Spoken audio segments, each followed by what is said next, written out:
Hi, my name is Nicole Sharp, and once again, I'm here reading another chapter, or maybe two or three, depending on how long it takes, of my book, The End of November: Growing Up with Domestic Violence. I know it's mirrored. Sorry about that. And it can be found on Amazon. So once again, domestic violence was like an entity that I grew up with. It was so real. It affects my life in every aspect.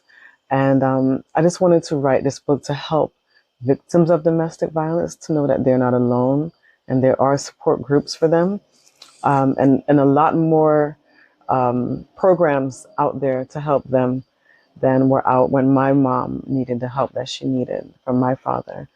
I also want to help abusers who don't realize that they're hurting the people that they proclaim to love. And also, most importantly, the children who are like me, who lost a parent or both to domestic violence, or who even experienced domestic violence and they don't know how to not grow out of it, but to know that a lot of the things that they're experiencing as adults that are challenging psychologically for them stem from their exposure to domestic violence. I'm always a proponent for therapy. I think it's so important to speak to a professional who is trained, who can help you with these feelings, these conflicting feelings, feelings of low self worth, feelings of suicide, someone that you can talk to who can be able to assist you. So here I go. We're up to chapter 5, called The Empath. I don't want to leave because of the kids. This is a statement that most persons in abusive relationships repeat. This justification not to act and leave is wearing thin, though. Many persons have died using it.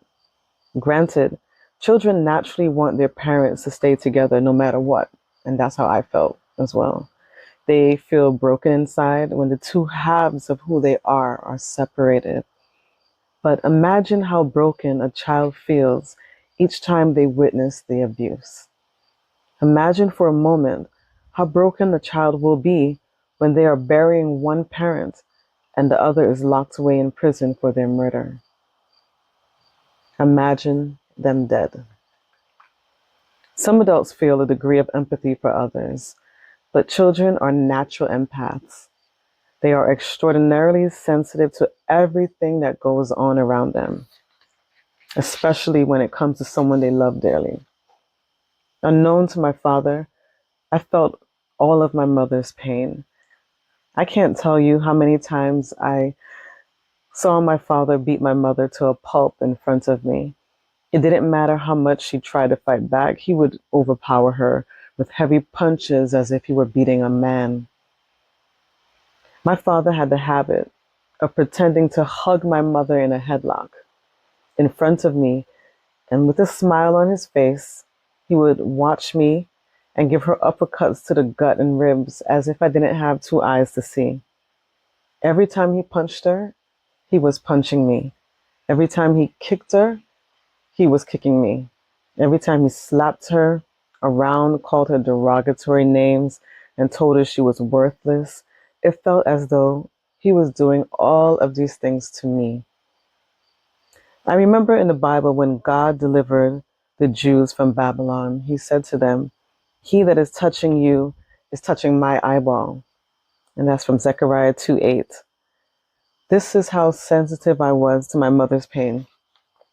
After a beating, to add insult to injury, my father would look at me and say in front of my mom, "Don't be like your mother. You hear me? Don't be like your mother." I would watch my mother walk away with her head down, ashamed. The physical pain was nothing compared to the worthlessness and utter self-hatred she felt.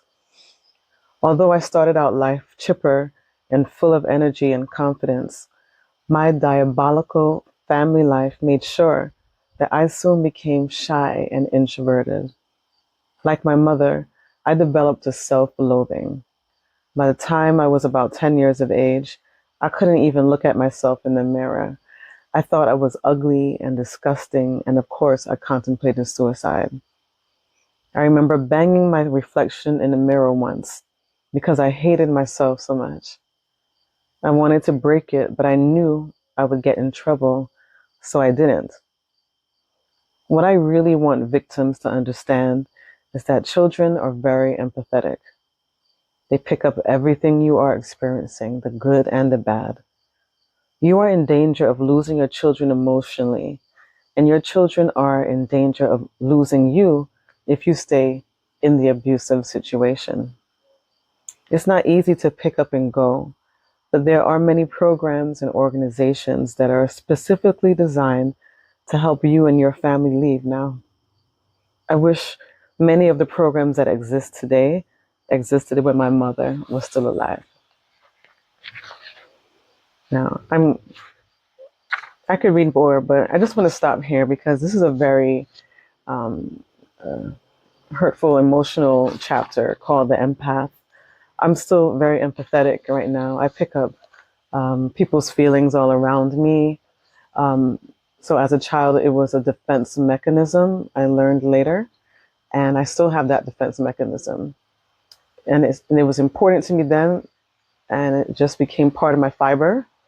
Where now, in any type of relationship that I may have, maybe with a intimate partner, or a teacher, a coworker, a boss, I pick up on their feelings, and it's important for me to know beforehand. As a child, that was a way for me to know when my father was going to blow up and attack my mother, and then I could exit stage left and protect myself and my siblings.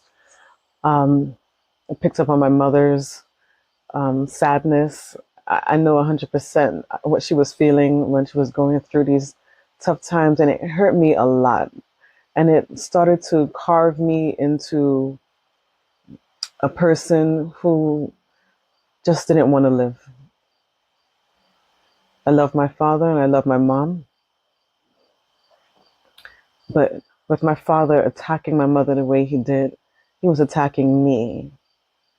And because they're both a part of me, I felt the guilt of my father attacking my mom, and I felt the pain that he placed on her by attacking her at the same time.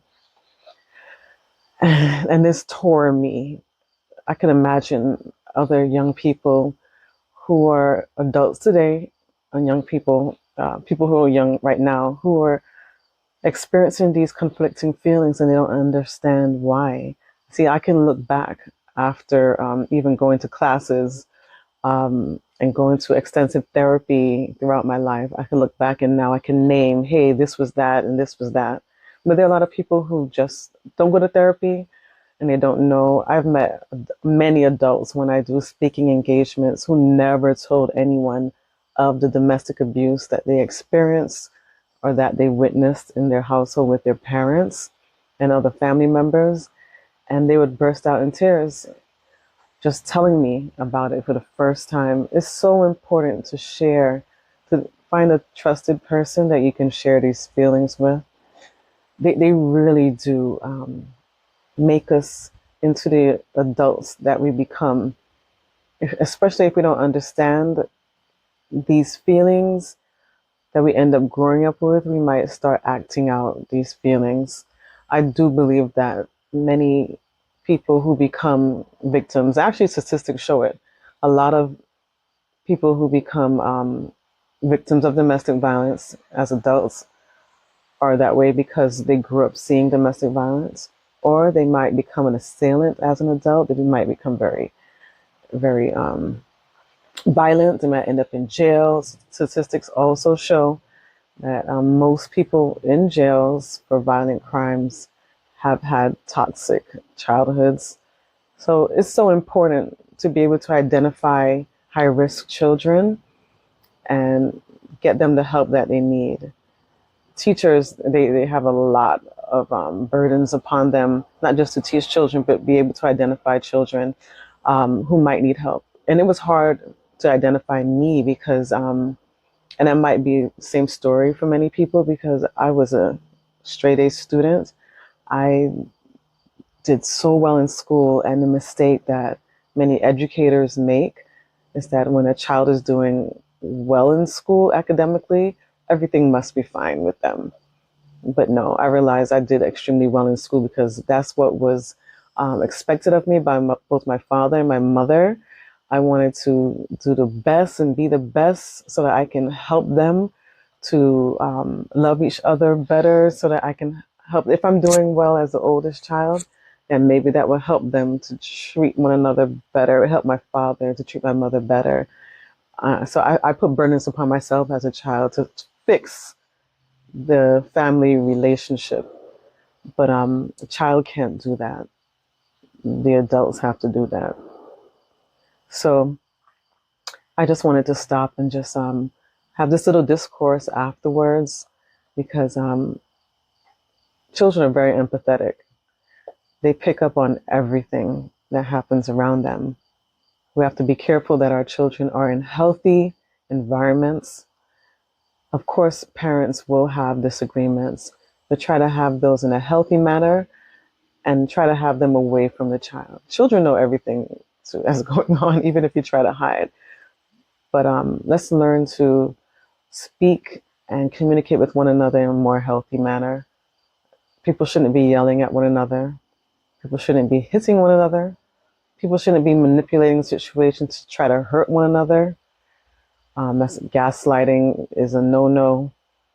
Um, we really need to make sure that our children don't grow up in toxic environments and then end up perpetuating the same toxicity as they become older, and then they have children and they pass it on. We want to end the cycle of violence. We want to end the cycle of domestic abuse. We want to end the cycle and have more healthy relationships.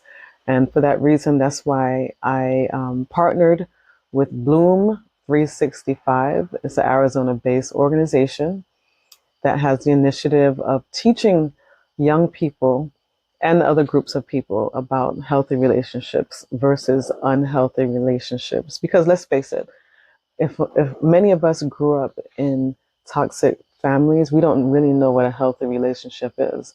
Bloom 365 actually helps people to know what a healthy relationship is, breaks it down. And so if you'd like to know more about the initiative of Bloom 365, Bring Love on Others More, you could look them up online, bloom365.org. I'm trying to bring them to my city, New York City, into the schools, and I think it will make such a difference when it comes to preventing violence. So thank you for listening, and I'll see you guys next week. We're going to read chapter 6, Diamonds in the Street. Thank you.